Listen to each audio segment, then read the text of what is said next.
Dartmoor Prison, isolated from the outside world by walls of granite.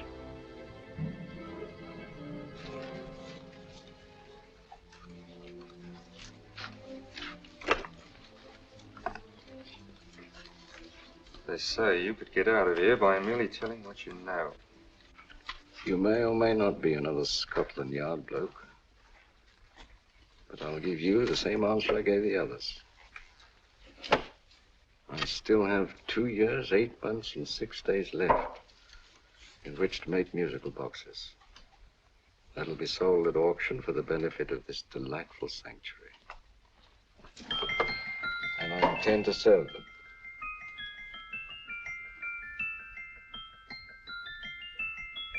Move along.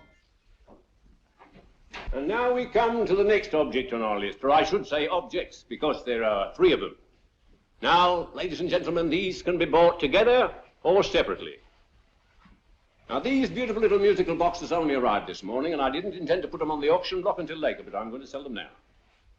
So, good friends, as our old pal Mark Antony used to say, lend me your ears. And what do you hear? Right. The beautiful tinkle tinkle of a musical box. What a lovely trinket. What a beautiful gift. Created and made by loving hands. A thing of beauty and utility. I was going to start with £5. It's a bargain, £5. Do I see any hands? If there's a connoisseur in the house, will go £3 for it. £2. £1. 10 shillings. Thank you, sir. Ladies and gentlemen, 10 shillings is offered for a musical box you couldn't buy anywhere in London for less than £5. It'd be stealing to let it go for 10 shillings. Like taking milk from a baby. All right, we're selling for 10 shillings. 10 shillings, 10 shillings is offered, 10 shillings is offered, 10 shillings is offered. And anybody give him £1? Want to give him £1? I won't someone want to give me £1. £1, £1 is offered, £1 is offered, ladies and gentlemen, £1 is offered. It's against you, sir. Will you go to £2? We go to £2, sir. £2. £2 is offered. £2 is offered. Going once, twice, third and the last call. Sold to the gentleman for £2. Sorry, my dear. Now, ladies and gentlemen, comes the opportunity to purchase an exact duplicate of the beautiful little musical box just bought by this gentleman for the ridiculous low price of £2. Now, it's exactly the same. Exactly the same. Made with the same hands. You hear that? Isn't that lovely? That tinkle, tinkle, tinkle, tinkle. Sounds like Bow Bells to me, you know, with little angels pulling on the ropes, eh? Who'll give me £2 for it? Who'll start me with £2? Will anybody start me with £2? Oh, come, ladies and gentlemen. You know, from your enthusiasm, we might all be in Scotland instead of London. Please buy it for me, Daddy. £2, certainly not. We all might be in Scotland. Besides, I don't like his manner. £1, 10 shillings. £1. £1 is ours. £1 is offered. £1 is offered, going £1. Any advance? Going once, going twice, the third and the last call. Sold to the lady for £1. Smart bidding, my dear. Thank you. We come to the third and last of these beautiful little musical boxes. Exactly the same. Tinkle, tinkle. Isn't that lovely? Ladies and gentlemen, I don't bring you here to gull you and swindle you. This is the exact replica of those 2 I just sold before.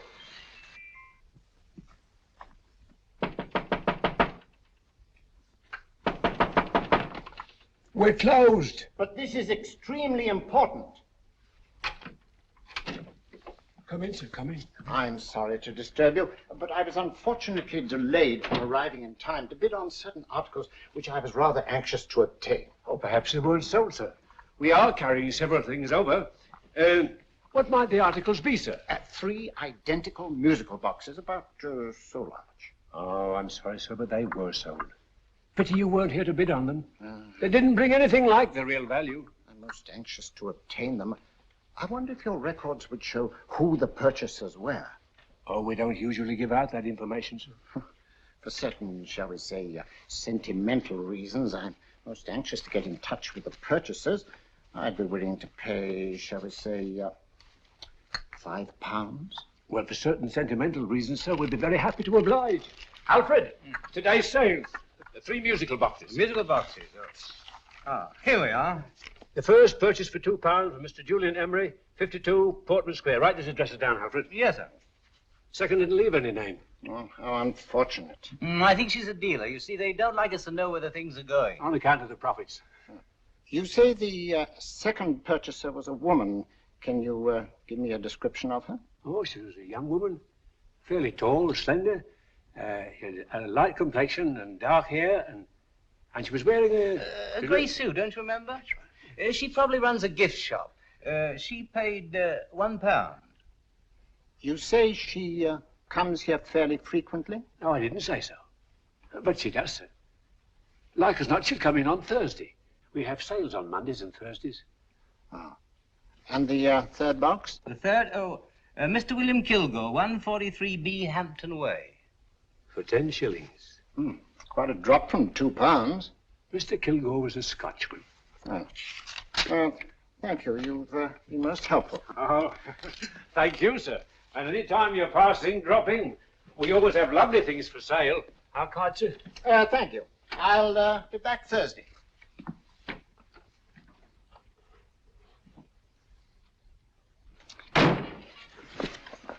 The message reached us too late. Musical boxes are being sold. Well, let's get out of here.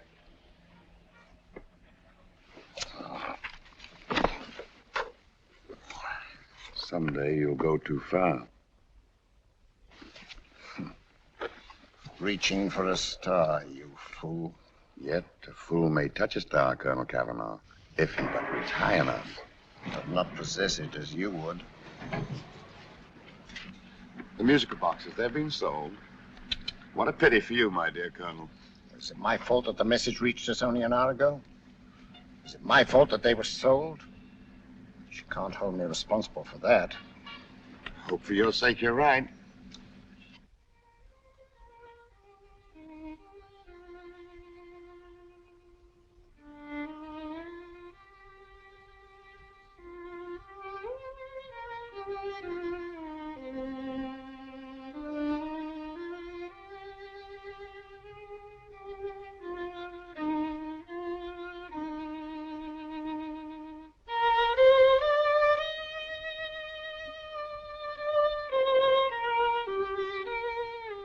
They will call upon you tonight at 7:45. A gentleman who desires to consult you upon a matter of the very deepest moment. Remember that letter, Holmes? It was written over 2 years ago. An interesting case. Devilishly interesting. Irene Adler. What a striking-looking woman from the brief glance I had of her. Seems only yesterday. What charm. What poise. And what a mind. Sharp enough and brilliant enough to outwit the great Sherlock Holmes himself. I take it the new issue of the Strand magazine is out, containing another of your slightly lurid tales. It is indeed. And what do you call this one? I call it A Scandal in Bohemia. Not a bad title, eh? If you must record my exploits, I do wish you'd put less emphasis on the melodramatic and more on the intellectual issues involved. More on the What do you mean by that? Well, I do hope you've given the woman a soul. She had one, you know. By the woman, I suppose you mean Irene Adler. Yes. I shall always remember her as the woman.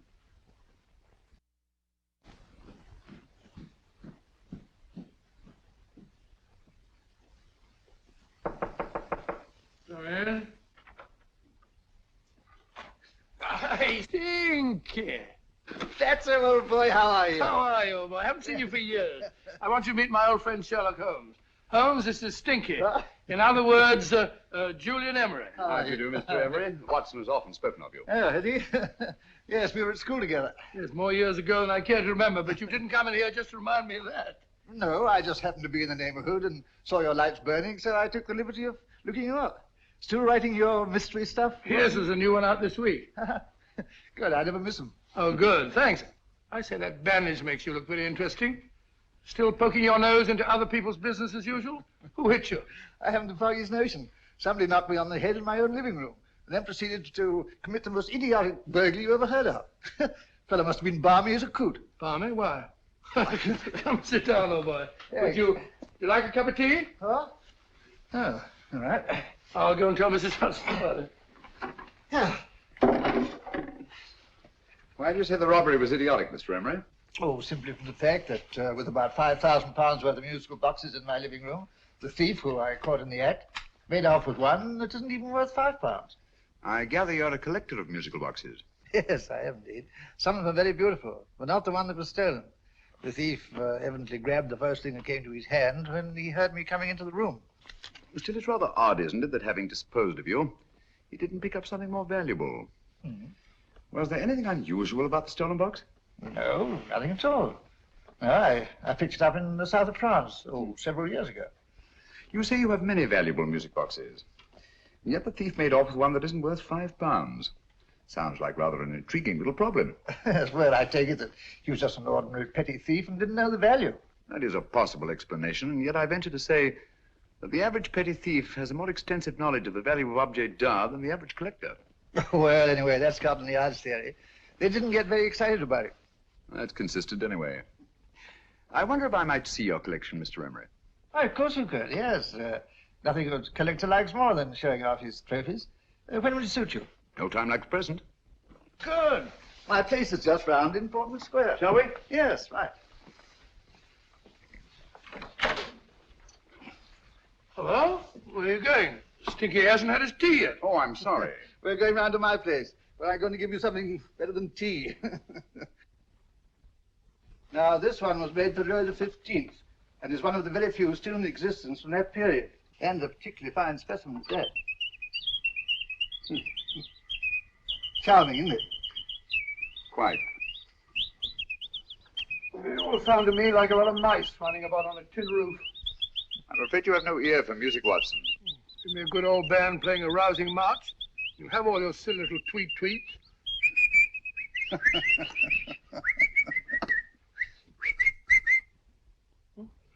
Another one. It's just me.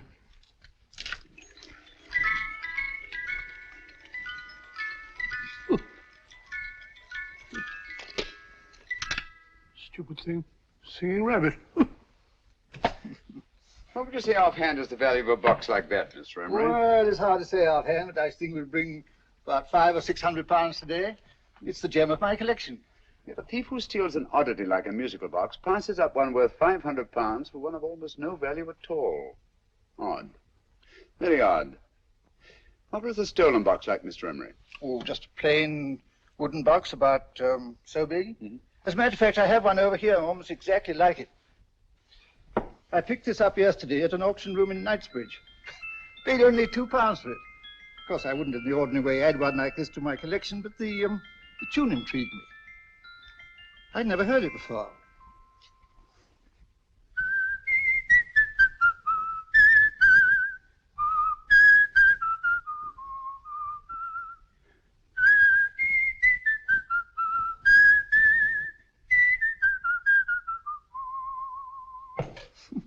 You have a remarkable ear for music, Holmes. Rather an unusual melody. Sit down, will you? Thanks.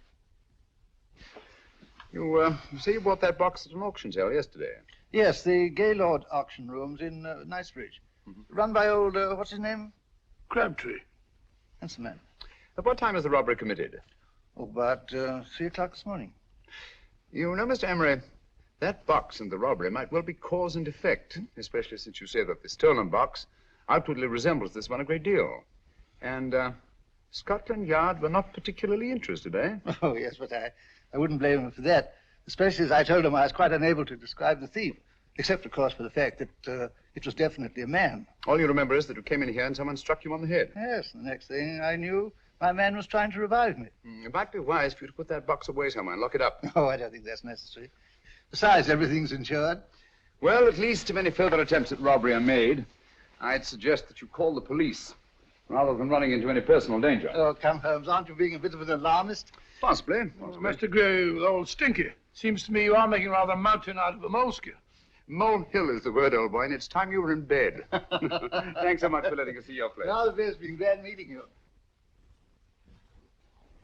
Holmes, I can't understand why you were so mysterious.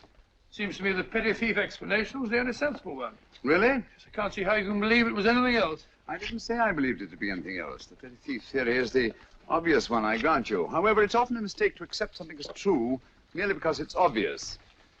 The truth is only arrived at by the painstaking process of eliminating the untrue. We are not able to do that in this case without further data. Rubbish, you're pulling my leg. You're trying to turn a tuppenny halfpenny robbery into an international plot. No, I'm not. I just hope that your friend Stinky is a little more cautious in the future. Just in case.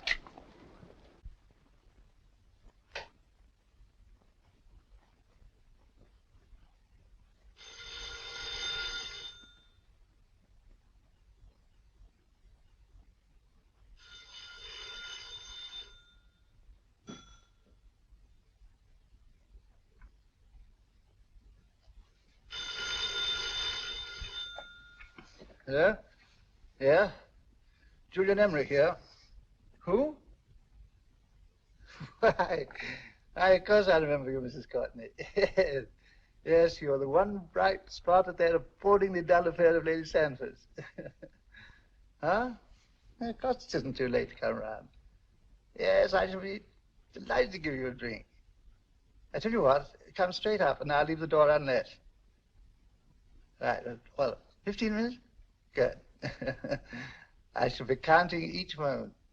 No, I mean that, really. Right, goodbye.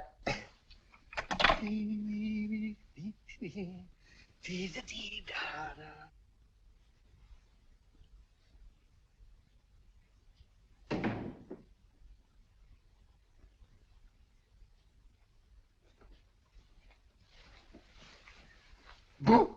Oh, you startled me. Did I? Yes. Must be the pixie in me. I know I shouldn't have called you so late, but I was at a party just around the corner, and I remembered your invitation to see your collection of musical boxes. My dear Mrs. Courtney, pleasure is all the greater for being so unexpected. My friends call me Hilda. Thanks. Mine call me Stinky. Stinky, how quaint. Oh, what a perfectly wonderful collection of musical boxes. You know, when you told me you had a collection, I had no idea it was so attractive. Yes. They appeal to the ear as well as to the eye. Oh, what a plain little one. Why, it looks just like a country cousin amid all this grandeur. No. You mustn't underestimate the country cousin. Only last night a burglar broke in here, and with all these to choose from, went off with one very much like it. Really? Yes, I don't mind the loss of the box so much, but I do resent this crack on the skull. But it makes you look so interesting. Oh, do you think so? It's funny, that's what old Fatso said. Fatso? I mean, Dr. Watson. He was here this evening with a friend, a Mr. Holmes. He's interested in my collection, too. Sherlock Holmes? Yes. Do you know him? I've heard of him. Yes, he seems to think I'm in some sort of danger. What a haunting tune. It takes me right back to my childhood. Really? You know, it's odd that you should be interested in that particular musical box. Odd? Why? Because Mr. Holmes is also interested in it. He may have been more interested in the tune than in the box. My dear, yes, that's right. I remember now. He whistled it note for note, having heard it only once. Really? He must be a remarkable man. Bit of an alarmist, if you ask me. Don't you believe in warnings? Of course not. Who'd want a box like that? I would. You're not serious. Oh, but I am. Well, you put me in a very awkward position. I'm a collector, you know. And the collector buys but never sells. But if the price were high enough... Price has nothing to do with it. It's the principle of the thing. Yes, well, we haven't had our drink. No, thanks. I must be getting along. Must you really? I'm afraid so. You're not walking out on me, are you? My reputation, Stinky. I say, you know, you are an attractive woman. Thanks.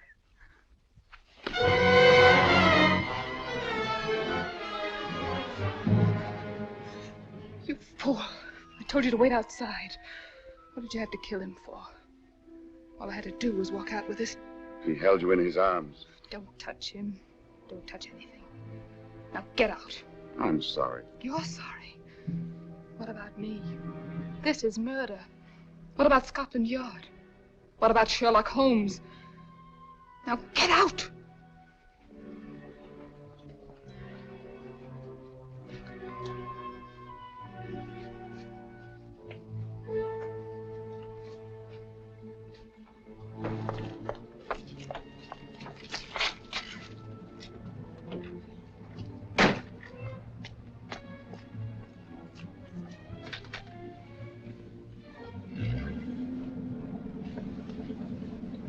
Did you get it? Good. Did you have any trouble with him? Just a matter of murder. Ah, Mr. Holmes. Hopkins. Thanks for coming so promptly. Inspector Lestrade suggested that I call through to you. Mr. Emery was the client of Mr. Holmes, Inspector. Indeed. You didn't mention that when I telephoned you, Mr. Holmes. Well, not exactly a client, Inspector. Sergeant Thompson? He was killed between the hours of 11 and 2 o'clock this morning, Mr. Holmes. Must have been someone he knew, someone of whom he had no suspicion. Poor old Stinky. It's all my fault. I should have prevented this. Well, it's no time to start talking about that now, Doctor. Apparently it's gone. That's the second attempt on the musical box that Emery bought at the auction sale. And this time it was successful. But that box was only worth £2. It was worth a man's life, Watson. I think we'd better pay a visit to Gaylord's auction room and that fellow Crabtree. Inspector, may I suggest that you make a complete search of this flat for a small, plain, musical box about that size? Thank you. Come on, Watson. You say the first box went to Mr. Julian Emery. The second to Mr. Kilgore, 143B Hampton Way. And the third to the unidentified young lady who presumably has a shop and lives near Golders Green. That's right, Mr. Holmes. Isn't it rather strange, Mr. Crabtree, that you should have had 3 identical musical boxes all playing the same tune? Where'd they come from? Dartmoor Prison. Dartmoor? Yeah, we get a regular shipment from there every month. The inmates manufacture them. Well, they make all kinds of things, you know, pipe racks, waste paper baskets, musical boxes. Did you happen to notice if anyone showed any particular interest during the auction in the purchasers of these 3 boxes? Oh, come now, Mr. Crabtree. This is very literally a matter of life and death. Well, since you put it that way, Mr. Holmes, there was a gentleman came in here about an hour after closing time, and he was in an awful state, he was. He gave me £5 to tell him where the boxes had gone to. He said they had a sentimental value for him, sir. Expensive sentiment. Can you describe him? He was tall, distinguished looking, and he had grey hair and a moustache. He was quite a gentleman, sir. What was his reaction when you were unable to supply him with the address of the young lady who owned the shop? I told him the young lady usually come back on Thursday. He said he'd come back on Thursday. Now, that's tomorrow. Thank you, Mr. Crabtree. You've been very helpful. Thank you. Come along, Watson. Where are we going now, Holmes? To the home of Mr. Kilgore, the man who bought the third box.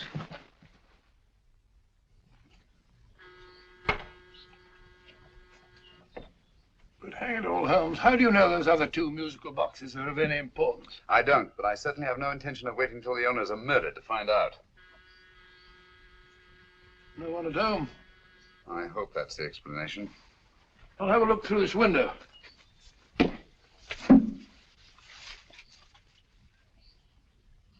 Doesn't seem to be anyone there. The whole place seems deserted as far as I can see. Yes. Mr. and Mrs. Kilgore at home? No. When do you expect them? Oh, in an hour or so. There's no use your hanging about. They don't buy nothing from peddlers. Peddlers? My good woman, this is Mr. Sherlock Holmes. Sherlock Holmes? Oh, go on. Do you mind if we come in and wait? My business is rather urgent. Well, I've got to go out and do my shopping. And I don't know as Mrs. Kilgore like any strangers nosing about. Quite all right, I assure you. Well, I've got to be off. You two wait in the parlor. And no smoking either. Mrs. Kilgore says it smells up the house. Funny old girl, Hmm.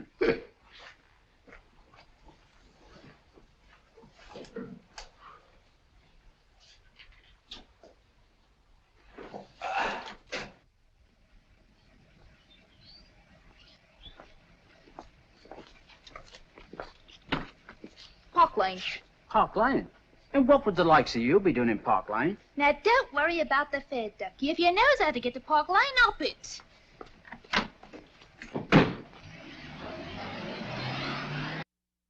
You know, Holmes, I've been thinking. There must have been something hidden in that box of old Stinky's. Stolen jewelry, possibly. What's up, Holmes? Listen. What's just the steam in the water pipes?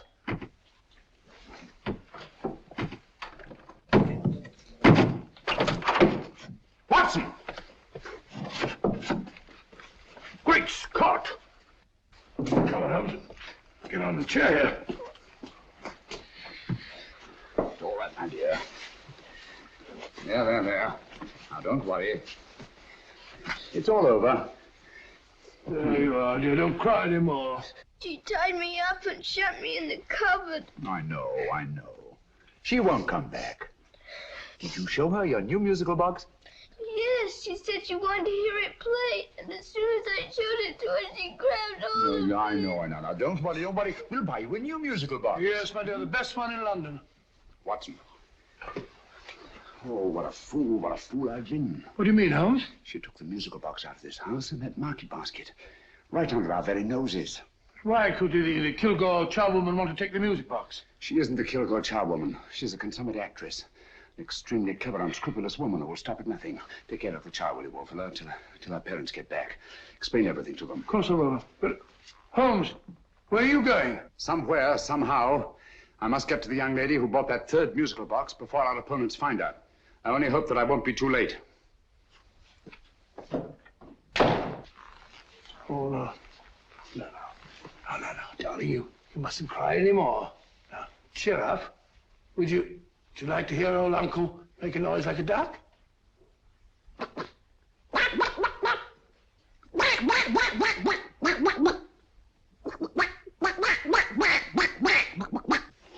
Oh, sorry.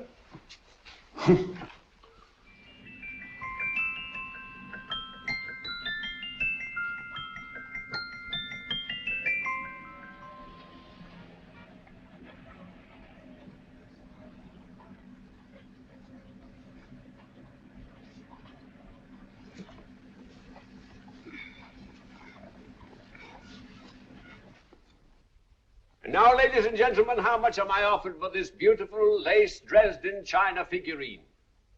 A lady of the French court. Now, this is the genuine article.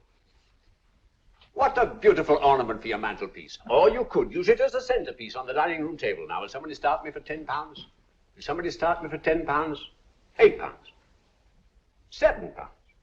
All right, £5 is offered, £5 is offered, £5 is offered, £5, 10, £5, 15, £5, 15. £6 is offered, £6, going once, going twice. The third and the last call, have you all done? Sold to the lady from Twickenham for £6. Next, we have a real museum piece, ladies and gentlemen. A fine 19th century doll. A costume and exact replica of the holiday clothes worn by the Hungarian peasant women. Now, ladies and gentlemen, an article like this would cost you from £15 to £20 in a West End shop. I'm not going to ask for anything like that. Who'll give me £2 for it? £2. Anybody offer me £2? £2 for the Hungarian? £2? £1. What? Does anybody give me £1? Anybody offer me £1 for the doll? £1 is offered, ladies and gentlemen. £1 is offered. Now, I'm not going to waste your valuable time or mine in trying to get one half of what this beautiful doll is worth. If the young lady can steal it for £1, that's her good fortune.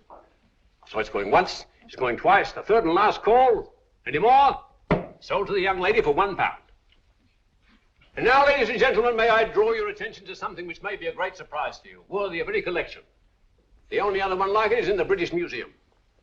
It's a Ming vase of the 7th dynasty. This vase lay in a large collection somewhere outside Rome for over 2 centuries, I understand. It was discovered there by the noted antiquarian Sir Andrew Coppleston.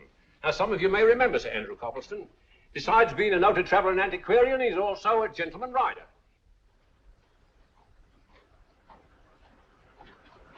A girl with a parcel in her hands, that's her.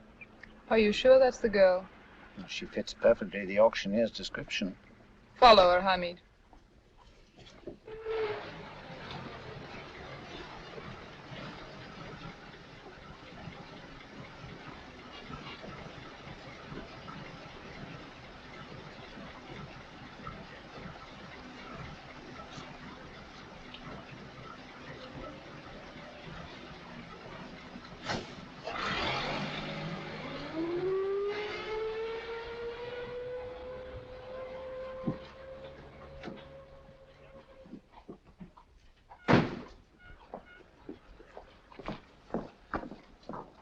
It's lovely, dear. And only £1.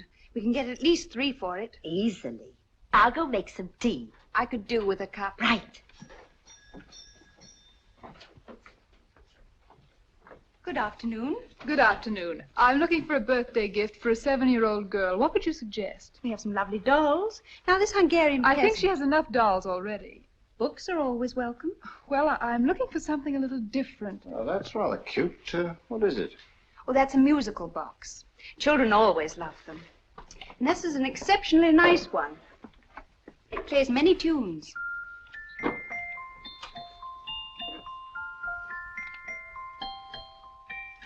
Have you any others? Yes. If you'll just step this way. I have only 2 left.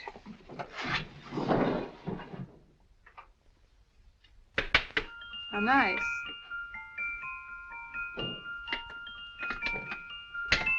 Are you sure this is all you have? I'm sorry. They're rather hard to find, you know. That's our entire allotment. I did have one other, but I sold it earlier this afternoon. But it was only a plain wooden one. It wouldn't have been a very nice gift for a child. Really? Do you happen to know who the purchaser was? Why, yes. He left his card, just in case anyone should inquire for him.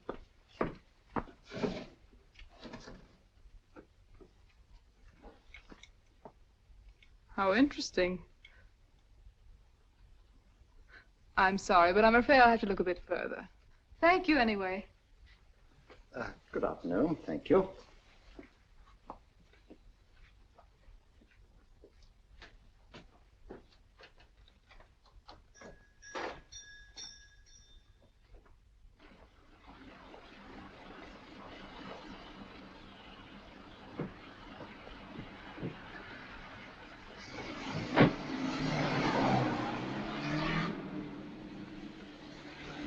Heavy! Follow that cab. Here now, what? Scotland Yard. Hop in.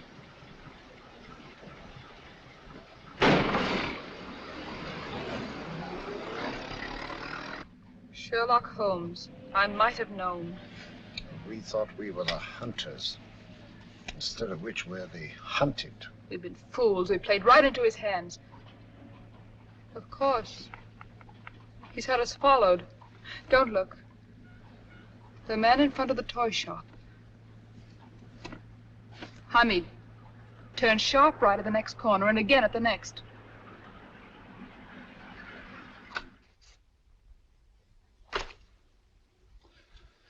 No photograph of her, Commissioner, as I expected. She's not a known criminal. But how do you expect to know if you do find her? After all, she was disguised as a charwoman. Don't worry, old fellow. If I ever see her again, I'll recognize her. Well, it won't be long till we know who they are and from where they operate. Who's covering them? Sergeant Thompson's following them, sir. They won't get away from him. He's a good man. We could have arrested them at Clifford's toy shop if we had any proof. But we know that they killed Emery. Proof, my dear fellow. We must have proof. We've x-rayed it, sir. There's nothing whatever concealed in the box. We'll have a look at the plates.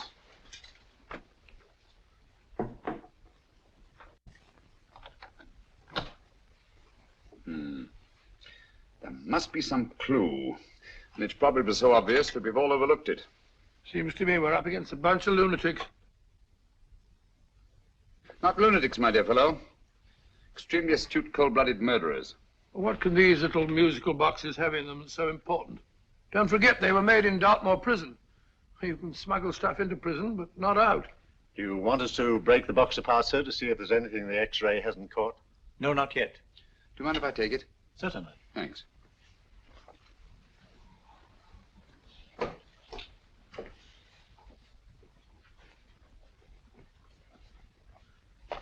The governor of Dartmoor Prison informed us, sir, in answer to Mr. Holmes' question, that all 3 musical boxes were made by the same convict, John Davidson, serving a 7-year term, sir. Davidson? The Bank of England plates. That'll be all. Yes, sir.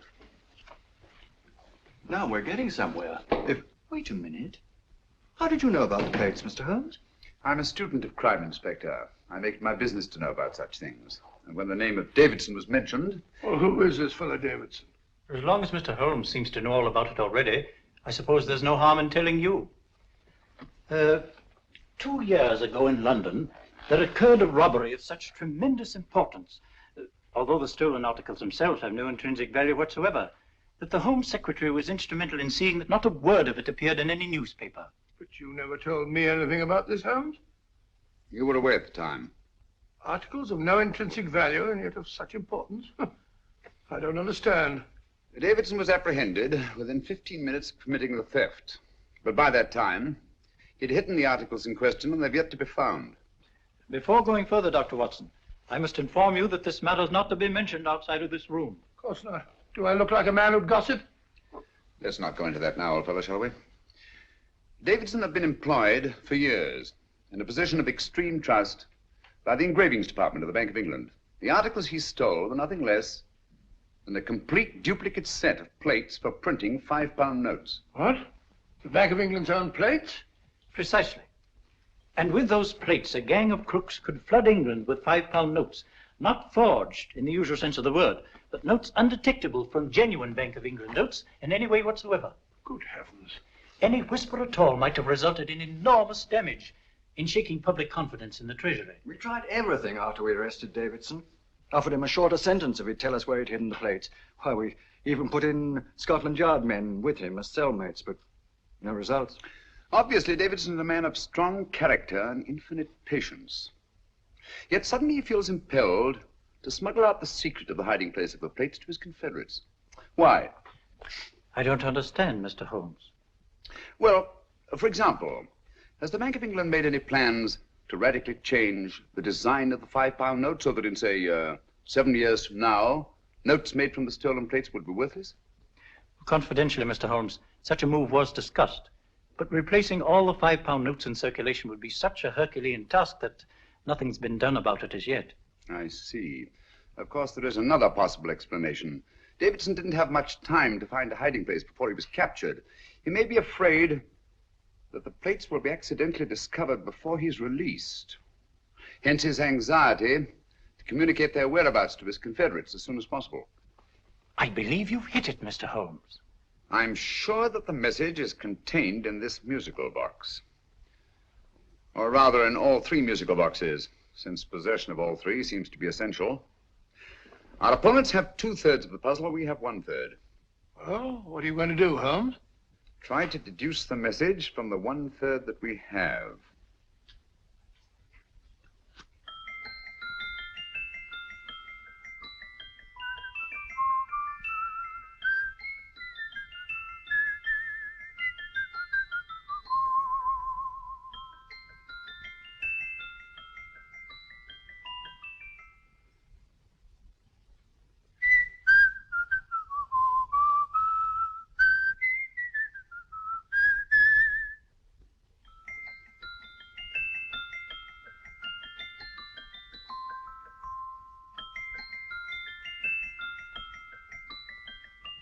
It's the same tune as the one played by Emery's musical box.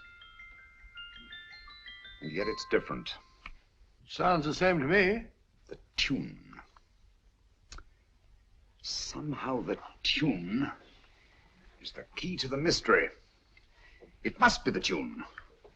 Otherwise, why use 3 musical boxes to convey the message? Why not collar boxes or shoe boxes? Yes? Oh. It's for you, Inspector. Oh, thank you, sir. Inspector Hopkins speaking. What? Where? Golders Green Station reports they've just found Sergeant Thompson's body. From the tire marks on his clothes, he was apparently run over by a taxi. What an unfortunate accident. Not an accident, my dear fellow. I'm afraid it's murder. Never know just who you're going to meet when you're walking down a busy London street. Mrs. Hawkins, Mrs. Brown, any subject of the crowd. Oh, you never know just who you're going to meet. So you better hold your topper in your hand, just in case you meet a lady on the Strand. Girls will think you're kind of sweet, and your day will be complete. Oh, you never know just who you're going to meet. Now a gentleman is judged by his appearance. Yes, a gentleman is judged by how he talks. Now he's much better off when he's acting like a toff, especially if he's taking him a walk. What on earth is this outlandish place? A rendezvous for actors. Actors? Buskers, old boy. You've seen them 1,000 times. Actors who entertain the queues, waiting outside theaters.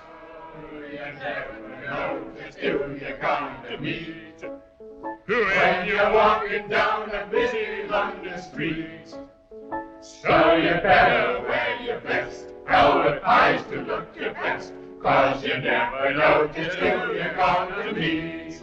So you better keep your manners right in view, just in case a lady gives a how'd you do. Keep your trousers in a pleat, shine your shoes and keep them neat, 'cause you never know just who you're gonna meet. Blimey. Mr. Holmes. How are you, Joe? Never met him. And yourself? Fine, thank you.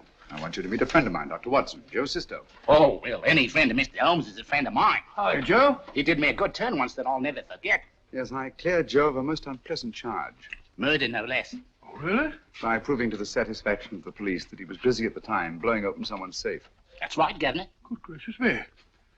Joe, now you can help me. Come on, buzz off, buzz off. Come on, up it, up it. Can't a gentleman have some peace and quiet around here? And you too. There you are, Mr. Holmes. Now we can have some peace and quiet around here. Thank you, Joe. There's £5 in this for you.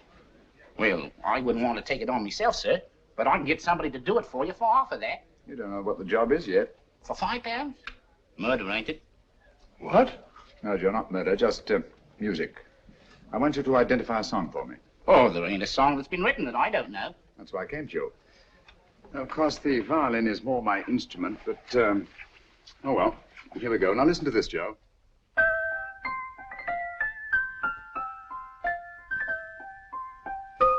Wait a minute. You're playing that wrong. That should be E natural, not E flat. You know the song? Oh, yes. It's an old Australian song called, The Swag Man. But you're playing it all wrong. That's what I hoped you'd say. Now listen again, Joe.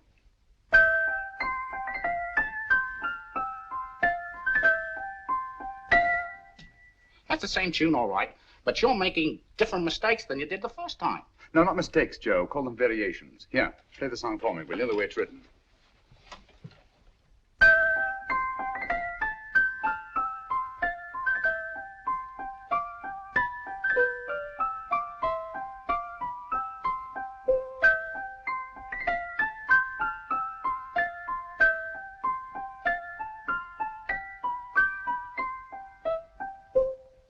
There you are.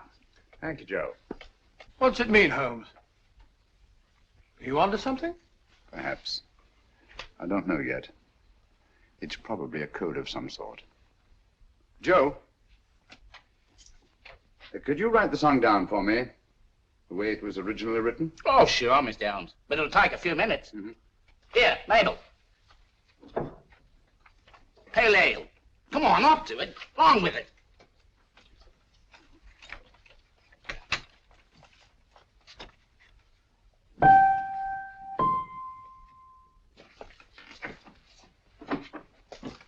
Well, obviously it isn't the lyrics. No combination of those words made any sense at all. The variations in the way Emery's musical box played the tune are different from the variations in the one we have.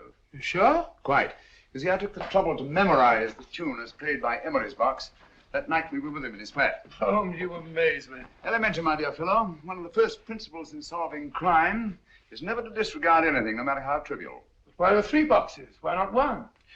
Because the message was obviously too long to be conveyed by any one variation. Then there's the 3rd box, the one that woman took from the Kilgores. That contains yet another set of variations. Yes, well, it's all beyond me. Well, all we have to do now is to find the secret of the variations. Not a very easy problem to solve, my dear fellow.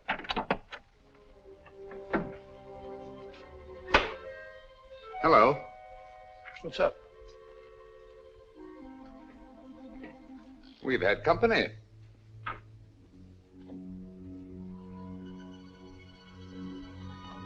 say, this is outrageous. Ask Mrs. Hudson to come in here, will you? Right.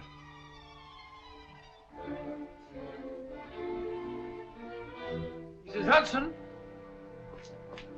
Yes? Oh, there you are. Will you come up here at once, please? Coming, sir.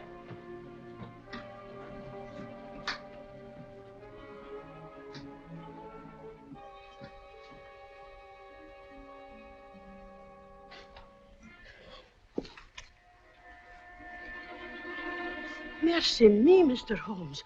What has happened? Who called while we were out, Mrs. Hudson? Just a young lady. The one who said you wanted her to wait for you. And a nice-looking old gentleman with Our her. friends again, Watson. Friends? What did the young lady look like? Oh, I couldn't see her face. She had a heavy black veil on. But she had such a nice way with her. Oh, I'm sorry, Mr. Holmes, if I've done anything wrong. But you did say I should always let clients come in and wait for you. Don't worry, Mrs. Hudson, don't worry. You had no way of knowing. It's quite all right, quite all right. Now, don't worry, Mrs. Hudson. Don't worry. Well, where on earth's the musical box? They didn't get it. Didn't get it? Where is it? It's in your hand. Huh? In that biscuit jar. Take the biscuits off the top. Now put your hand inside, and you'll find the music box. Well done, Holmes. Well done. Amazing.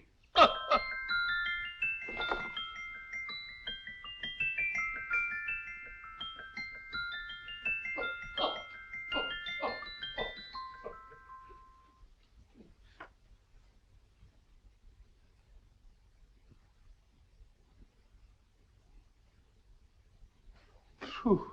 Nice fresh smell. Like a pub after closing time.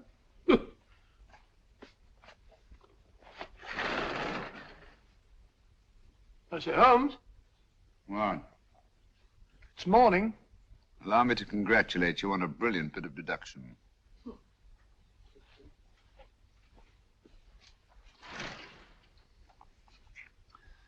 It's not a transposition, not a polygraph transposition, not a trigraph, nor any known form of decoding. How about the Morse code? Have you tried that? Yes, at about 3 o'clock this morning. I'm sorry, old man. I was only trying to help.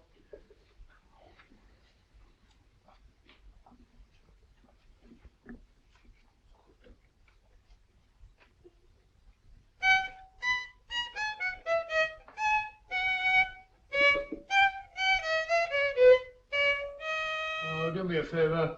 Not again. Must have heard that thing 1,000 times. Kept me awake all night.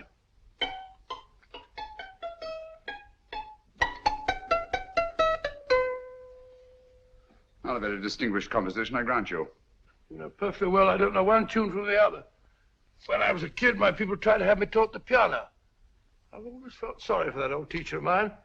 The poor old girl finally reached the point of numbering the keys for me. 1, 2, 3, 4. Even then, I never progressed beyond... Numbering the keys, Watson. The 19th key of the keyboard is the 19th letter of the alphabet. S. Here. Write it down when I give it to you, old fellow, will you?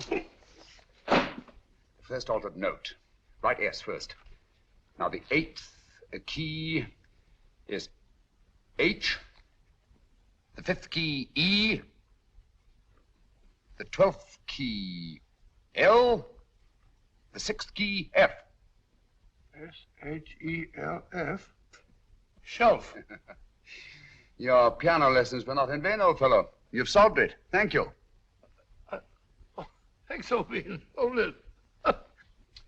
We now have 2/3 of the message. Behind books, third shelf, secretary, Dr. S. Presumably, these are the first and second portions of the message. And this gang has the first and third parts of it. Precisely. Then it's a stalemate? Yes, Commissioner, but we can't leave it like that. There's no doubt in my mind that they'll try to secure our third of the message that's missing. Well, I assume you've taken every precaution to guard the Clifford music. Oh, yes, it's carefully hidden at Baker Street with Dr. Watson on guard. However, I'm reasonably certain that, difficult as it may be, we can find the plates even without the missing part of the message. Behind books, third shelf, secretary, Dr. S. Well, outside of the fact that Davidson hid the Bank of England plate somewhere in London, Mr. Holmes, I don't see that we've progressed at all. Allow me to point out to you, sir, the key words, Dr. S. It looks as if the plates were hidden in the house of the doctor. Whether S stands for his first or last initial remains to be determined by a process of elimination. Well, there must be 10,000 doctors in London with S for a first or last initial. Precisely. And every one of them will have to be questioned in person. That's why I say this is a task for Scotland Yard. It's a task, all right. But Scotland Yard has searched worse haystacks and found the needle. Well, for the time being, I'll leave the matter in your hands, gentlemen. We'll call you if and when we get a lead on our mysterious Dr. S. Thank you. In the meantime, I intend to follow up a little clue concerning a cigarette.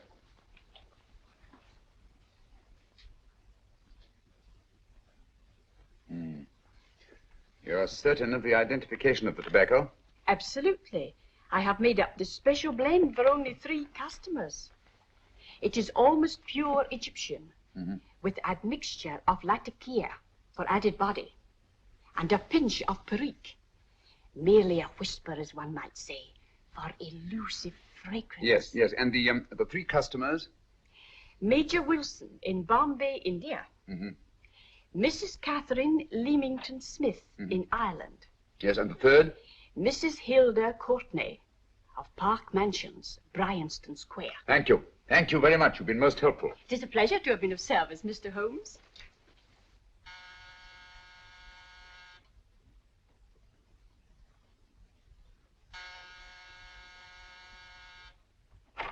Yes? Mrs. Courtney? Yes. My name is Sherlock Holmes. Oh, do come in. Thank you. I've heard of you, of course, Mr. Holmes. I believe we have a mutual friend in Sir Edward Brookdale. He's spoken to me of you quite often. Indeed. And to what good fortune am I indebted for this visit? I think you know Mrs. Courtney. Well, I did get a summons for speeding last week. But outside of that, I don't think I'm of any interest to the police. Oh, come now, Mrs. Courtney. You seem to forget that you and I have met before. I'm sorry. I'm sure I would have remembered meeting the great Sherlock Holmes. Please sit down. Thank you. You say we met before. Yes. At the home of Mr. and Mrs. Kilgore, 143B Hampton Road. Kilgore? I don't think I know anyone of that name. Well, I didn't say you knew them. As a matter of fact, you called on them when they were out. I don't understand, Mr. Holmes. Really? And you were dressed rather differently. Indeed. Cigarette? Thank you.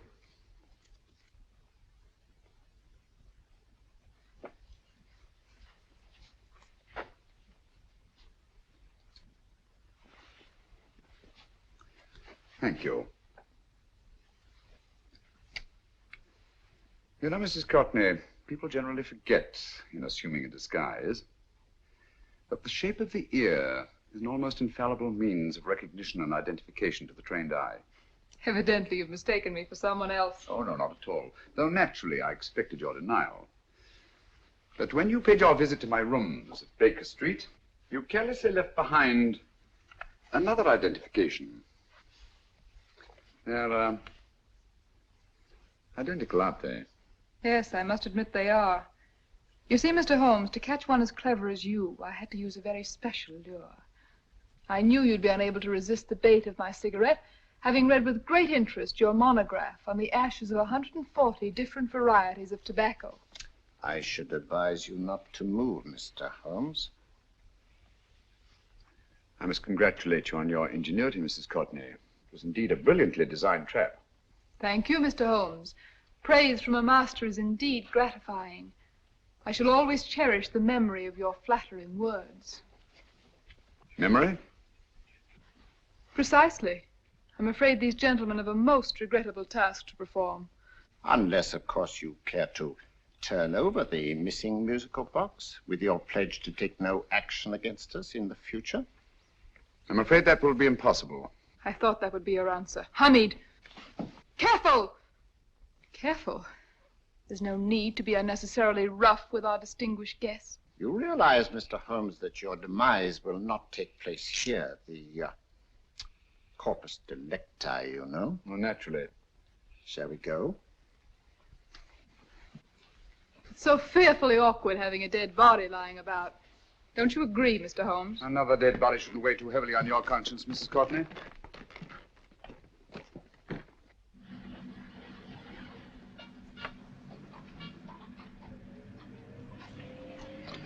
You mind if I have a cigarette? Well, I don't see why not.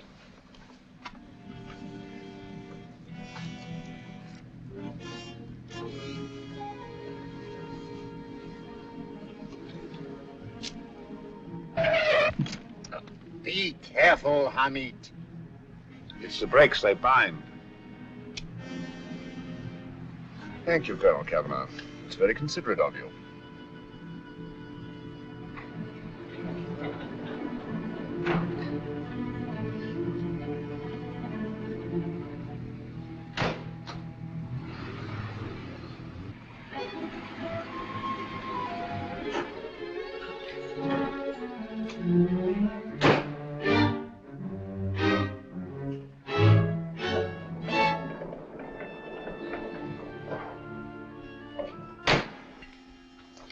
You'll be happy to know, Mr. Holmes, that your death will be a painless one.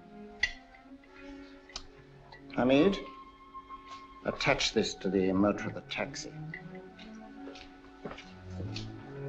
That little attachment, my dear Mr. Holmes, contains the deadly fluid known as monosulfide. The Germans use it with gratifying results in removing their undesirables.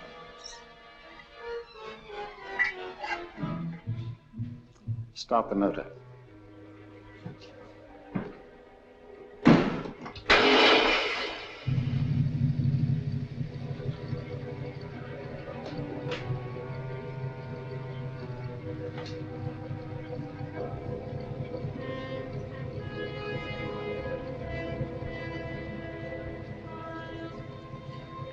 Tape his mouth.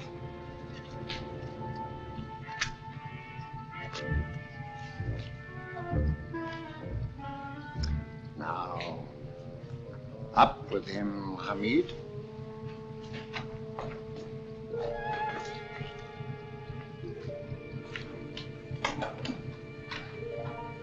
You find yourself like Muhammad's coffin, Mr. Holmes, suspended between heaven and earth.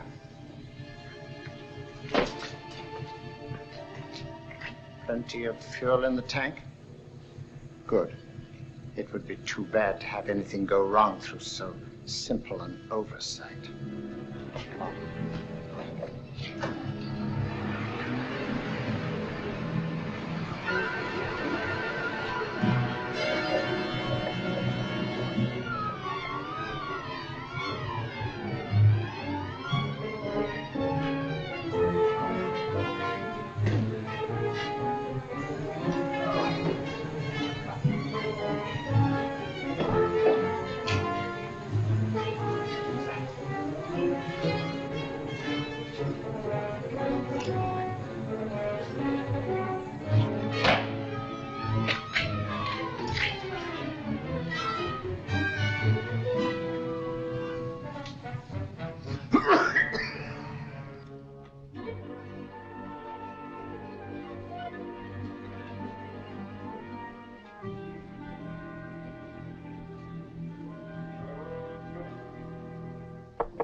Yeah?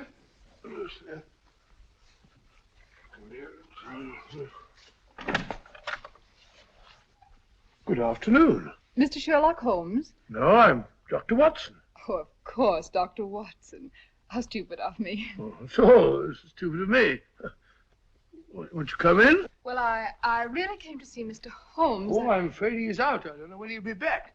Perhaps there's something I can do. Won't you sit down? Thank you. You know, Sherlock Holmes and I have been engaged on a great many cases. Oh, really? Yes, indeed.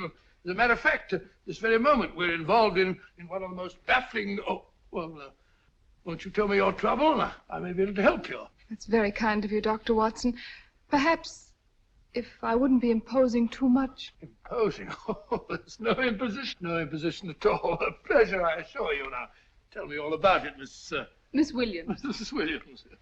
I live in Surrey, Dr. Watson, and I've come up to London in sheer desperation. My only sister has disappeared, and the local police seem utterly unable to find her. Well, Holmes and I solved a case exactly like that once. Very interesting as far as I remember. I call it the adventure of the solitary cyclist. Oh, sorry. Now I come to think of it, it wasn't so very similar. Entirely different. I don't think what I was saying. Where were we? She's only 17, Dr. Watson, and until she disappeared last Thursday, she seemed to be in the best of spirits. Oh, possibly a romantic entanglement? Oh, no, nothing of the sort. She left no note, didn't even pack a bag, no explanation. She just started to walk to the village from our house in broad daylight and simply vanished from the face of the earth. Oh, there. Might I have a glass of water? Glass of water. Have one minute.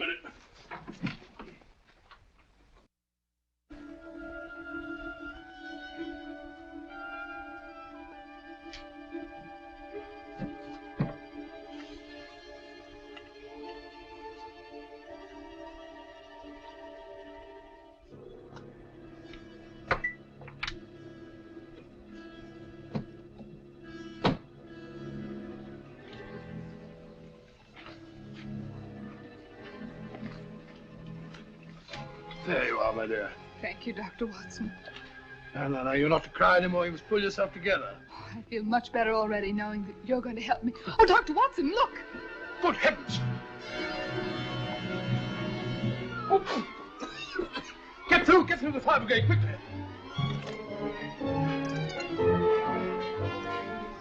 Haven't you a fire extinguisher? By George, we have in the kitchen here.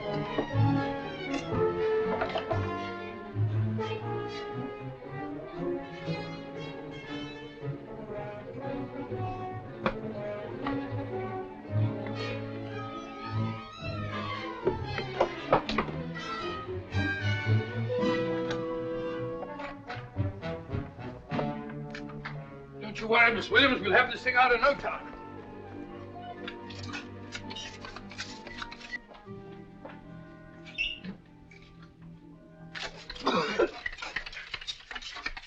That's got it.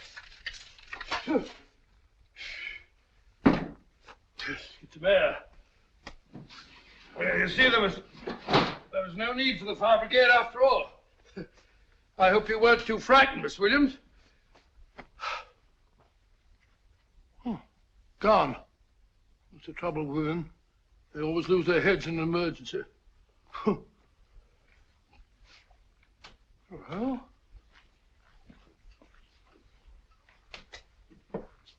A musical box. Great Scott! Miss Williams!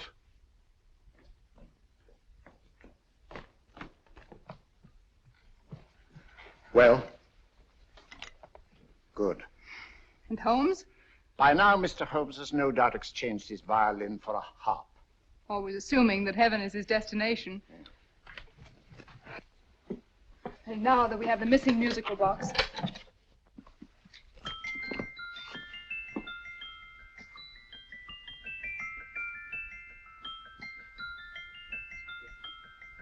Nineteenth note. 19th letter. Yes. He hasn't been there, you say? Holmes, where on earth have you been? I've been trying to get you at the club, at Scotland Yard, all over London. You were looking for me in the wrong places. Holmes, terrible things happened. I've been duped. That woman, she made a complete fool of me. Well, what do you mean? Well, she came here, let off a smoke bomb. I thought the whole place was on fire, and my first thought was to save the musical box. No need to say any more. She has the box. Yes. Don't blame yourself too much, old fellow. She's an extremely clever antagonist. Smoke bomb, you said? Well, you can console yourself with the thought that your charming friend is at least a reader of yours. What do you mean? If I remember correctly, you wrote about my little experiment with smoke and the cry of fire in a story you entitled A Scandal in Bohemia, which has just appeared in the Strand magazine. All right, old boy. Don't rub it in. Well, it may cheer you up to know that you made a fool of me, too. That cigarette stub was planted here for one express purpose. We're going to bandaging around this place. Bandaging? What's the matter, Holmes? You hurt? Explanations will have to wait until later. At the moment, we're faced with a problem which I fear is insurmountable. Come over here, old boy, will you? Right. Our opponents are in possession of all three parts of the code. And here are we, while the Bank of England plates pass into their possession. Cheer up, old fellow, cheer up. As Dr. Samuel Johnson once said, there's no problem the mind of man can set that the mind of man cannot solve. What's that, old fellow? I was just quoting Dr. Samuel Johnson. He said there is Thank no... you, Watson. Thank you. Leaving the front reception room, we come into the main hall, where Dr. Johnson was in the habit of passing through to have his meager meals in the dining room opposite, in company with his friend and biographer, James Boswell.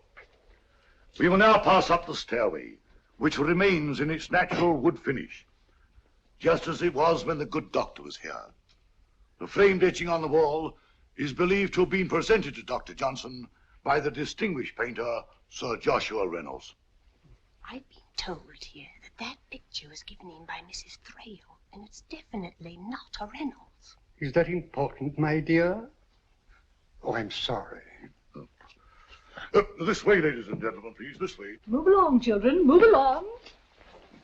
The secretary's not on this floor. Patience, Hamid. I've a feeling My that... dear Colonel, with Sherlock Holmes out of the way, what could go wrong?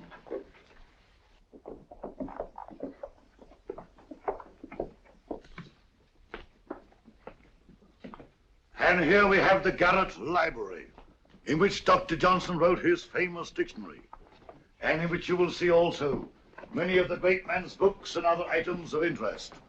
Step forward, ladies and gentlemen, please, step forward. Standing in the corner is the secretary, which contains many of the original works by the literary genius. On this table, Dr. Johnson's cat, Hodge, used to sleep while his master worked. A strange thing about this cat, ladies and gentlemen, was its love of oysters. They do say that the dear doctor often went hungry to find the cat that delicacy. What a pity. Now we will visit the grey room, which is immediately below us, in which you will see the very bed in which Dr. Johnson died. What did he die of? Gout. Just gout. This way, ladies and gentlemen. Mind the steps, please.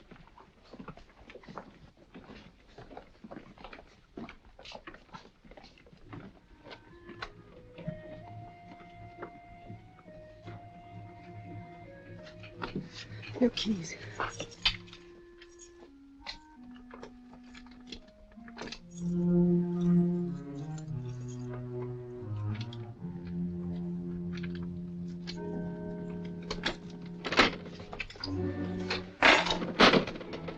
Third shelf up.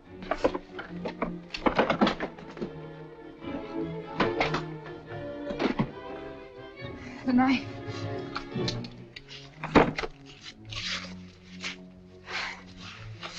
Gentlemen, the Bank of England plates. Well, Mrs. Courtney, so we meet again. No, I shouldn't do that if I were you, Colonel Cavanaugh. I must congratulate you, Mr. Holmes. You're far more clever than I thought. Thank you, Mrs. Courtney. Praise from you is indeed gratifying. I shall always cherish the memory of your flattering words. Memory? Oh, thank you. And now I have a most regrettable task to perform.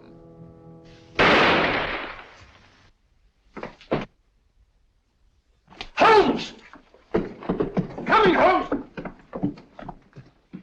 Holmes, you all right? Perfectly, thank you, old fellow, but I think this gentleman on the floor requires some medical attention. We must see that he looks his best, you know, when he's hanged. Take them in charge.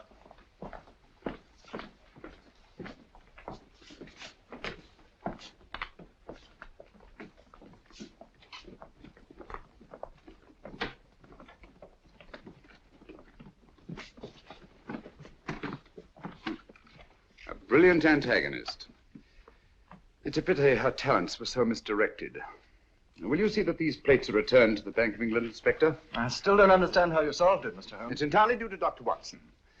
He gave me the clue when he mentioned Dr. Samuel Johnson. Well, congratulations, Doctor. Oh, thank you, Inspector. I don't think I'd have done it entirely without Mr. Holmes's help, you know.